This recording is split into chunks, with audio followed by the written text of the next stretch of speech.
நம்முடைய கார்த்திகேயன் எளிமையானவர், ஒரு விவசாய குடும்பத்தில் பிறந்தவர், கிராமத்தில் பிறந்தவர், இந்த மாதிரி கிராமத்தில் பிறந்தவர், படித்தவர், பண்பாளர். கூப்பிட்ட குரலுக்கு ஓடி வருவதுதான் முக்கியம்.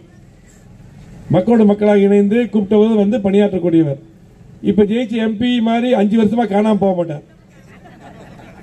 இவர் எம்பி இருக்காரு தெரியுமா உங்களுக்கு? திமுக ஜெயிச்சு பாத்துருக்கீங்களா?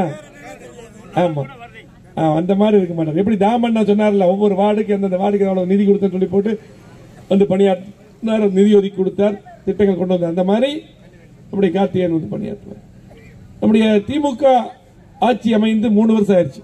3 வருஷத்துல இந்த பச்சாபாளையத்துக்கு, பேருசெட்டிமலை ஊராட்சிக்கு, அதாவது நம்முடைய சாந்தி பிரசாத் நம்ம தலைவராக இருக்காங்க, சிறப்பாக பணியாற்றுறாங்க, நம்ம கவுன்சிலராக இருக்காங்க, நம்ம முன்னாள் ஊராட்சி தலைவர், செயலாளர்கள் எல்லாம் இருக்கீங்க.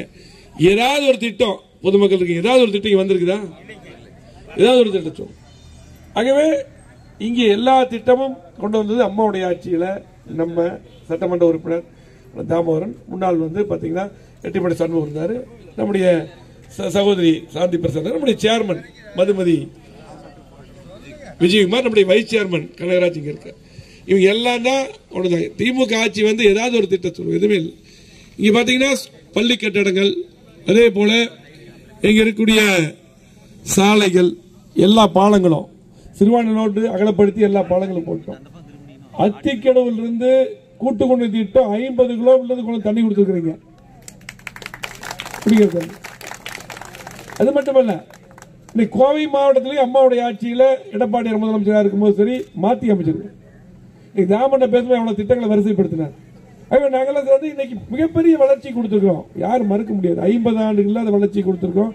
இன்னைக்கு பாலங்கள், சாலைகள், கூட்டுக்குடி திட்டம், ஸ்மார்ட் சிட்டி திட்டம், அத்திக்கிட்டு திட்டம், ஏர்போர்ட் விரிவாக்கம், இன்னைக்கு கலெக்டர் ஆஃபீஸ் புது பில்டிங், எஸ்பி ஆஃபீஸ் புது பில்டிங், எங்க பார்த்தாலும் புது கட்டடங்கள். இன்னைக்கு கேட்டதெல்லாம் கொடுத்திருக்கோம். தாலுகா ஆபீஸ் 6 தாலுகா ஆபீஸ், இன்னைக்கு பேரூர் தாலுகா, கிணத்துக்கடவு தாலுகா, மதுக்கரை தாலுகா, ஆனமலை தாலுகா, அன்னூர் தாலுகா, 6 புதிய கல்லூரி, இங்க ஒரு காலேஜ், மொத்தம் கோயம்பேடு 6 புதிய காலேஜ், 2000 ஃபீஸ்ல படிக்கிறாங்க. அதுவே இன்னைக்கு கேட்ட திட்டங்களை பூரா கொடுத்திருக்கிறோம். சொல்லிட்டே போலாம். வீடு கட்டும் திட்டத்தில் அதிகமா ஏழைகளுக்கு வீடு கட்டி கொடுத்திருக்கோம், அடுக்குமாடி வீடு கட்டி கொடுத்திருக்கோம். இன்னைக்கு நம்முடைய பஞ்சாயத்து தலைவர் இங்க பிரசாத் இருக்காரு, சொல்லுங்க 3 வருஷம் திமுக ஆட்சியில் எல்லாம் இருக்கீங்க, ஒரு வீடா கொடுத்திருக்காங்களா?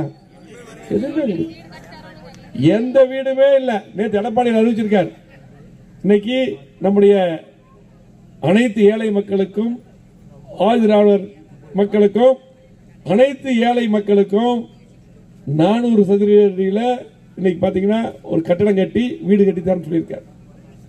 காங்கிரீட் வீடு நேற்று கூட சொல்லியிருக்காரு, தேர்தல் அறிக்கை சொல்லியிருக்காங்க. ஆகவே மீண்டும் அம்மாவுடைய ஆட்சி எடப்பாடி தலைமையில் அமையும், அப்பதான் திரும்ப கட்டுவோம். 3 வருஷம் ஒரு வீடு கூட கொடுக்கலீங்க. எவ்வளவு எந்த மோசமான ஆட்சின்னு பாத்துங்க. எந்த திட்டமும் கொடுக்கல, எந்த திட்டமும் கொடுக்கல. 3 வருஷமா எதுவே கொடுக்கல. இன்னைக்கு குடிநீர் எல்லாம் பாத்தீங்கன்னா எப்படி வருது, எவ்வளவு நாளைக்கு கொடுக்க வருது? நம்ம எவ்வளவு தண்ணி கொண்டு கொடுத்தோம், அதை கூட சரியா இன்னைக்கு தண்ணி கொடுக்க மாட்டோம். தண்ணி கொடுத்தா தானே இன்னைக்கு பஞ்சாயத்து விநியோகம் பண்ணுவாங்க. அவ்வளவு மோசமான ஆட்சி, அக்கறை இல்லாத ஆட்சி. ஆகவே திமுக காரர் வந்தா கேளுங்க, 17 பஸ் இந்த பக்கம் விட்டோம், அந்த பஸ் நிறுத்திட்டாங்க. அதான் சொன்னாங்க, சகோதரி சொல்றாங்க 17 பஸ் விட்டோம். நானும் தாமண்ணா எல்லாரும் வந்து 17 பஸ் விட்டோம், அந்த பஸ் பூரா நிறுத்திட்டான். கேட்டா ஆளு சரியா ஏறது இல்லைங்கிறான். சர்வீஸ் டிபார்ட்மெண்ட், டிரான்ஸ்போர்ட் டிபார்ட்மெண்ட், மக்களுக்காக செயல்படும் டிபார்ட்மெண்ட், சில டிபார்ட்மெண்ட் இருக்குது. அதுல சர்வீஸ் டிபார்ட்மெண்ட், டிரான்ஸ்போர்ட், அது மக்களுக்காக தான் ஓடணும், வருமானத்தை பார்க்கக்கூடாது, அரசாங்கம் தான் ஏற்றுக்கணும். ஆகவே அப்படிதான் நம்ம எல்லாம் இயக்கணும். ஆகவே இப்படி மோசமான ஆட்சியா இருக்கு. ஆகவே இன்னைக்கு பாத்தீங்கன்னா இன்னைக்கு எதுக்கு வராத எம்பி 5 வருஷம் வரல, எப்ப கூப்பிட்டா வரக்கூடிய கார்த்திக் அப்பசாமி அவர்களுக்கு நீங்க எல்லாம் மிரட்டல் எடுத்து. அதே போல பாத்தீங்கன்னா இந்த எம்பி இந்த 5 வருஷத்துல மட்டும் வரல, கொரோனா தொற்று நோய் வந்தது இல்ல, கொரோனா தொற்று நோய் வந்துதா 1.5 வருஷம் யாரும் இங்க வெளியே போக முடியல. அப்ப வந்தாரா? அப்ப நம்ம தானே வந்தோம், எல்லாத்துக்கும் ஒரு பாக்ஸ் வீடு வீடா பொருள் கொடுத்தோம், காய்கறி கொடுத்தோம், எல்லாம் வந்து கொடுத்தோம். எல்லா குடும்பம், எல்லா சகோதரிகளும், தாய்மாரும் நம்மளுக்கு அம்மா அப்பா அண்ணன் தங்கச்சியா பார்த்தோம். அப்பவாது ஆறுதல் சொல்றதுக்கு வந்தாரா? ஆகவே நம்முடைய கார்த்திகேயன் அவர்கள் தாமண்ண போலவே நம்மளை போலவே ஓடி வரக்கூடியவர்.